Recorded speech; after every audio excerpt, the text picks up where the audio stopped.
Chapter 9, Todd's Big Secret, 12-year-old Michaela. I look out the window as we drive home from the Snake River. I enjoyed my week at our annual family vacation, but now I have to go into planning mode because I promised my cousin I would get out of Todd's barn within the week. During vacation, I told my 16-year-old cousin Shane about the incidents happening with Todd. He wasn't going to let me go back at all, but I started crying when I told him about Pepper. My dad hadn't paid her off yet, and I needed to get her out of there before I left, so I knew she and I were both safe. A part of me didn't think Todd would do anything to Pepper, but I didn't know for sure, and I had watched enough Law & Order Special Victims Unit episodes that I knew I didn't want to find out. If something happened to her, well then, I don't know if I would have a reason to go on after all of this. To my surprise, my cousin understood when I explained it to him, and he made me promise 2 things. 1, Todd is not allowed to touch me again. 2, my horse and I must leave there within a week. If I didn't do both of those things, my cousin said he would come up and take care of him. And the last thing I want is for my cousin to go to jail. And oddly, the thought of him going to jail helps give me enough confidence to execute the escape plan that Shane and I came up with.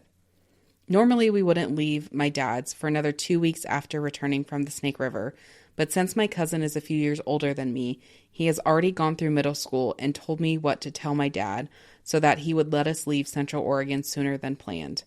1, it would take longer for me to adjust to 7th grade because I will now have to change classes every period. 2, the school just reintroduced middle school sports and I needed to get ready to play volleyball for the middle school this year. It gave me another reason to return early.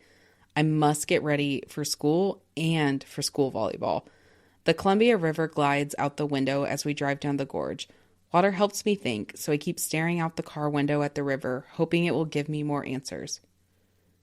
And the question that's plaguing me most, how do I stop him from touching me again? I think about the events that took place before I went camping.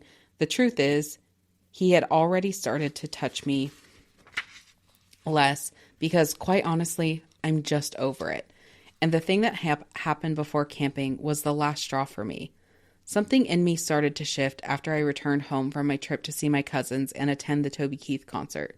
I'm not sure what changed when I went back to Central Oregon, but when I went back to the barn after meeting my cousin and attending the concert, I wore more t-shirts than I did tank tops, specifically my new and favorite Toby Keith concert tee, and I tried to close myself off as much as possible. You know I like it when Toby's head bobbles, but I like it better when you wear tank tops, Todd said to me one day after my lesson from his yellow throne. Well, I like this shirt, I replied back to him. I like it too, he said, but I like it when you wear tank tops better. It took everything in me not to shout back at him, "You stare at my boobs while I'm riding, you dirty son of a bitch." Realizing he stares at my boobs while giving me riding lessons pissed me off on a level I didn't know I could reach. I'm well aware that I inherited my father's temper, but I had never gotten mad at Todd until that moment.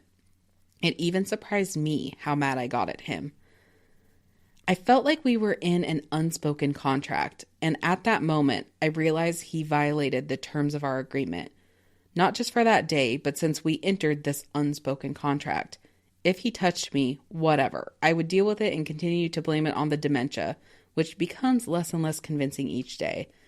But lessons were for learning, and were meant to be off limits for any and all things sexual.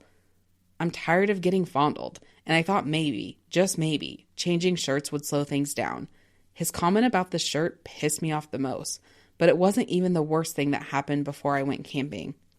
Certain hay has to be baled at certain times of the day because of the moisture, and my dad had to bale a field early one morning. That meant the only way I would make it to my lesson was if I got dropped off at Todd's house early. 6 a.m, kind of early. The night before, I planned to go in and sit on his couch or chair and quote-unquote fall asleep so he wouldn't touch me. The plan had worked in the past, and I decided to try it again. One day when my dad had to work on the tractor all day, I stayed with Todd while my dad worked. After morning chores, Todd and I had went to his house for lunch. Afterward, I sat in a chair pretending I had fallen asleep, and he left me alone the whole time and never tried to touch me while I quote-unquote slept. I figured if it worked once, then it might work again. Well, I thought wrong. I did as planned. I sat on the chair by his pellet stove and pretended to fall asleep. As I did so, I felt moisture from my shower-wet hair sleep through the shoulders of my fleece jacket, and I regretted my choice of outfit even more. I tried to wear a t-shirt that morning, but all of my t-shirts were too dirty to wear. So I settled with a tank top and the fleece jacket that I hoped would be enough to hide my boobs from him. From the chair, I heard rummaging around in the kitchen, and not long after, I felt him walk over and hover over me. I'm asleep. Please don't touch me. I'm asleep. Please don't touch. He starts rubbing my thigh under my dark blue jeans, grabs my arm, pulls me from my feet, and starts kissing me. I feel the wetness of his lips, and then I disappear into the place where all is fuzzy and I am safe. Once I disappear, I normally can't feel anything, but I feel him pull me to another part of the house because I trip over the step going up into the room where he keeps all of his nice tack. The three voices start to alert me. Michaela, Michaela, Michaela, you have to go back. Am I hearing something? Wait, what? Michaela, you have to go back. What do you mean? Michaela, go back. But he's not done. Michaela, go back now. I slowly reappear into my body. Are his hands down my pants? Yep. Are my pants unbuttoned and unzipped? Yep. Is he? Oh God, please no. He's thrusting up and down my leg and breathing unnaturally heavy. Somehow it feels like he encompasses every square foot of the room. It feels like he is the room. His arms smother me. His energy is so big it suffocates me from all angles. I feel so small. He feels so big. I don't understand. As I sink deeper into my body, I try to grasp everything I'm feeling. His wet lips against my neck, his hand sliding down the back of my pants, his hand sliding down the front of my pants, his hand sliding up my shirt, and lastly, I feel a knob in his jeans thrusting up and down my right leg. I feel him hump my legs, and it gives me the courage to open my eyes. My right eye zooms in on his bedroom door the second my pupil touches the light. Preschool Michaela. You know what happens if you go through that door. 12-year-old Michaela. I'm still not fully convinced that the images I've seen from the babysitter's house are real yet, and yet I know she's right. I look at the bedroom door again. In reality, I'm still feet away from the bedroom door, but in my mind, I know I'm millimeters away from the point of no return. I still don't know what to do. Surely he's not going to... Oh, no. The worst thought of them all enters my mind. He cannot see me naked.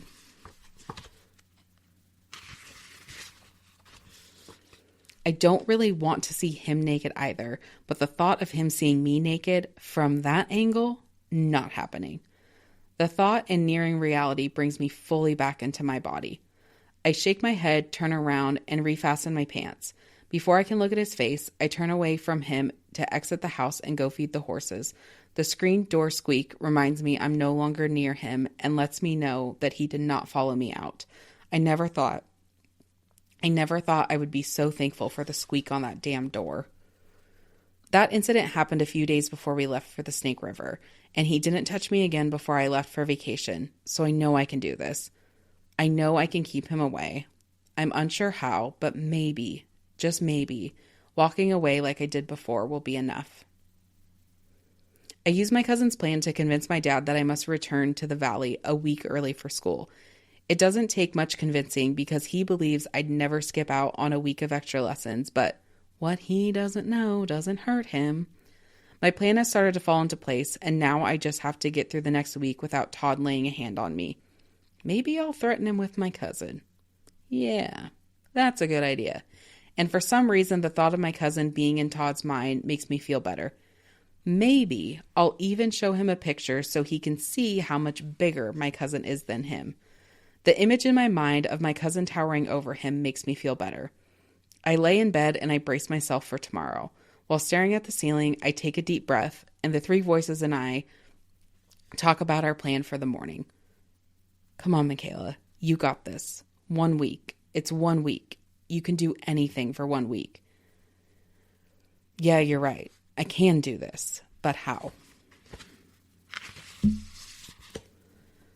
You do whatever you need to do. Do you have everything ready? Extra t-shirts. Check. A threat involving my cousin. Check. Do I need anything else? A big brass pair of balls.